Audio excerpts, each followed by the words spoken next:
Hello cancer, welcome to Guruma Hindi चारो। और ये रीडिंग है 31 जून से लेके 6 जून तक की। तो चलिए देखते हैं आपके लिए क्या मैसेजेस है इस वीक में और आप क्या एक्सपेक्ट कर सकते हैं अपनी लव लाइफ में।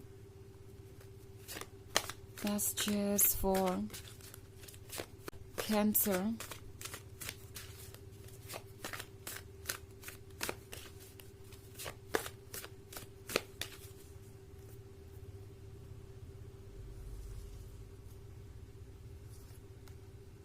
Four of Wands, Nine of Wands, Three of Wands, King of Chalices, and the Lord of Shadows. Okay. तो ये कार्ड आपसे कह रहा है कि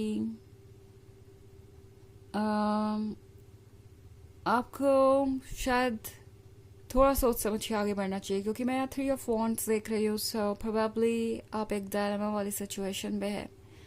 आपके सामने एक ऑफर है या एक ऐसी सिचुएशन है जो कि अट्रैक्टिव तो बहुत हो सकती है, but at the same time may be इतनी सेफ नहीं है। ये शिप आप देख रहे हैं बहुत गॉर्जियस है। पीछे ये समंदर है जो इमोशंस और लव से भरा हुआ है।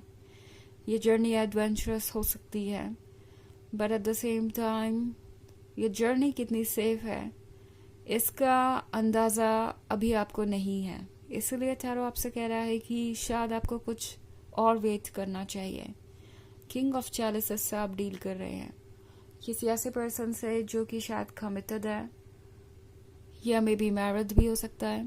हो सकता है कि ये बात आपको पता हो सकता है ये बात आपको ना पता हो, बट चाहे सिचुएशन जैसी भी हो, ये पर्सन बहुत अट्रैक्टिव हो सकता है। इस पर्सन की बातें आपको बहुत ज़्यादा अट्रैक्ट कर सकती है। आपको ऐसा लग सकता है कि ये पर्सन आपको पहले क्यों नहीं मिला, ये पर्सन इतना परफेक्ट क्यों है, ये पर्सन इतना ज़्यादा रोमांटिक कैसे है।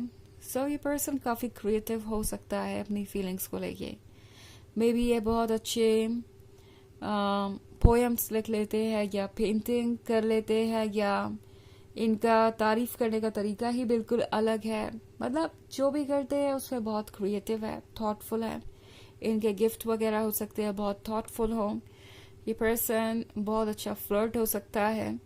सो चार्मिंग बहुत है ये पर्सन, मैं ये देख पा रही हूँ। एंड इस चार्म की तरफ आप अट्रैक्ट हो रहे हैं, but at the same time शायद ये एक ऐसी सिचुएशन है जो आपके लिए बहुत पॉजिटिव ना हो, क्योंकि 4 ऑफ एटम्स के साथ मुझे लगता है कि पहले भी कोई सिचुएशन आपके सामने आ चुकी है जिसमें शायद आपने ऐसा फील किया है कि इस पर्सन ने आपको काफ़ी लंबे समय के लिए अकेले छोड़ दिया, या यूँ कहे कि आप अकेले रह गए।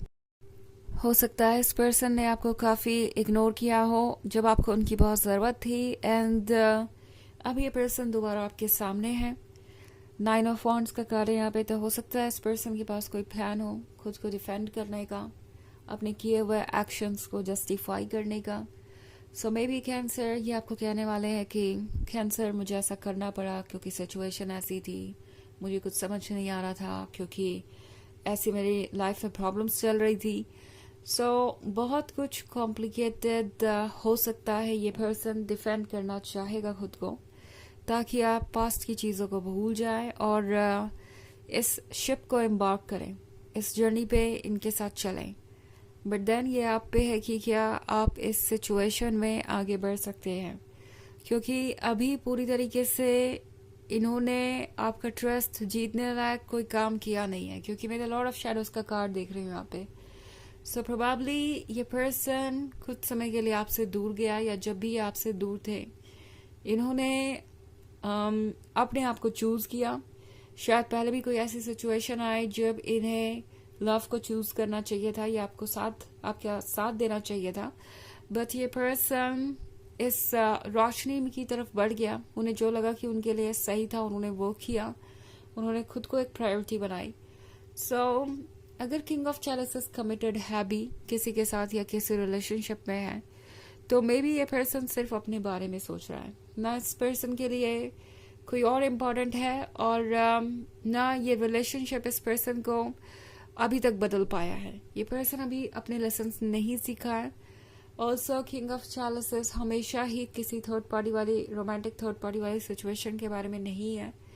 हो सकता है ये पर्सन बहुत ज़्यादा अपने फैमिली के रूल्स को फॉलो करता हो या ट्रेडिशंस को फॉलो करता हो, एंड इनके लिए वही सबसे ज़्यादा इम्पोर्टेंट है, वो रूल्स।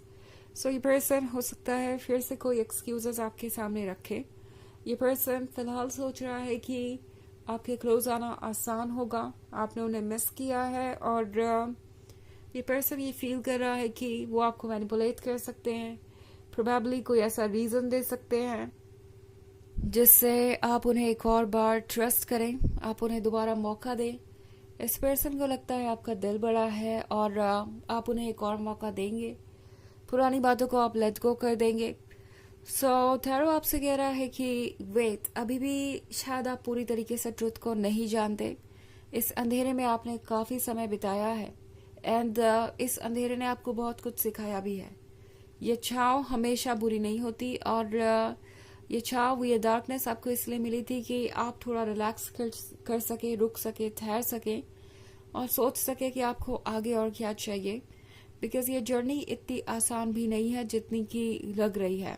ओके, एंड इस पे जाने से पहले आपको खुद को पूरी तरीके से प्रिपेयर करना होगा, और हर चीज़ जो आप सुन रहे हैं उसको ट्रस्ट करने से पहले डिटेल में जाइए, क्योंकि ये पर्सन बहुत सारे एक्सक्यूजेस दे सकता है, ऐसे एक्सक्यूजेस जो कि सुनने में इंटरेस्टिंग होंगे बट इनका कोई लॉजिक नहीं होगा।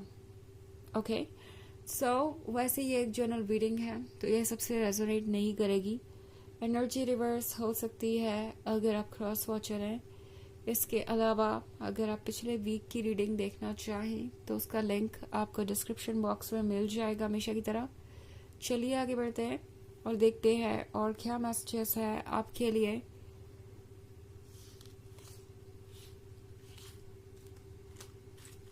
मैसेजेस फॉर कैंसर,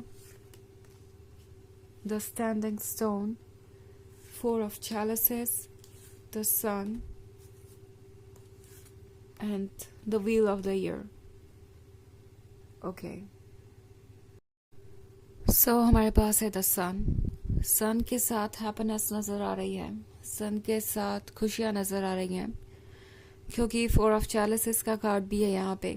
तो लगता है जैसे ये पर्सन आपको दोबारा से कुछ ऑफर करने आया है। अगेन मैं वही लव का ऑफर देख रही हूँ, वही चीज़ें देख रही हूँ जो आपको चाहिए थी। ये पर्सन एग्जैक्टली वही कहेगा जो आप सुनना चाहते हैं। द स्टैंडिंग स्टोन के साथ लगता है जैसा इस पर्सन ने अपने कुछ लेसन्स तो सीखे हैं, बट स्टिल टैरो आपसे कह रहा है कि ये एक प्रोसेस है, और इसमें आपको अभी कुछ और वक्त लगेगा इससे पहले कि आप पूरी तरीके से कुछ जान पाएँ या इस पर्सन को ट्रस्ट कर पाएँ। फिलहाल आप इस नाइट ऑफ वॉन्ड्स वाली एनर्जी में हैं, आप जो चाहे वो अट्रैक्ट कर सकते हैं। एंड ऑब्वियसली अगर आपके पास कोई प्रपोजल आता है या कुछ ऑफर आता है इस पर्सन की तरफ से तो आप उसे एंजॉय कर सकते हैं। ज़रूरी नहीं कि आप उसे एकदम से रिजेक्ट कर दें, but at the same time ये भी ज़रूरी नहीं कि आप एकदम से ही किसी चीज़ को लेके बहुत सीरियस या बहुत बड़ा फैसला ले लें। आप ऑब्वियसली अपना टाइम भी ले सकते हैं। The wheel of the year in fact आपसे कह रहा है कि वक्त के साथ अभी और भी इंटरेस्टिंग चीज़ें अनफोल्ड होंगी, जिसके लिए आपको थोड़ा वेट करना पड़ेगा। ओके, चलिए देखते हैं आपके लिए ओरेकल मैसेज क्या है।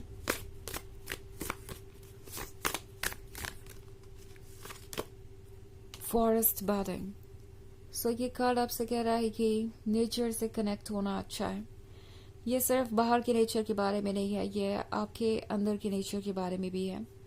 आप कंप्लीट हैं और आपकी सोल आपको गाइड कर रही है कैंसर। अपने इंट्यूशन को इग्नोर मत कीजिए। ओके, और हाँ, ये फेज आपके लिए थोड़ा कॉम्प्लिकेटेड हो सकता है। इस पर्सन का प्रपोजल, आपके अपने इमोशंस, सारी चीज़ें मिलके टू मच टू हैंडल हो सकती है। हो सकता है बहुत ज़्यादा कंफ्यूज हो जाए और आपको समझना आए कि आप कैसे रिएक्ट करें। उस केस में अपने मन को शांत करने के लिए आप कुछ ऐसा कर सकते हैं जो आपको पसंद है, या मे बी नेचर से कनेक्ट होना या कहीं घूमने चले जाना जहाँ पे आप नेचर से कनेक्ट हो सके। आपको थोड़ी क्लैरिटी पाने में हेल्प करेगा। ओके, तो पीस ऑफ माइंड ज़रूरी है कोई भी फैसला लेने से पहले। यही इस कार्ड का ओवरऑल मैसेज है। तो यह है रीडिंग इस वीक की। आई होप आपको अच्छी लगी होगी। Thanks for watching. Till next video, bye.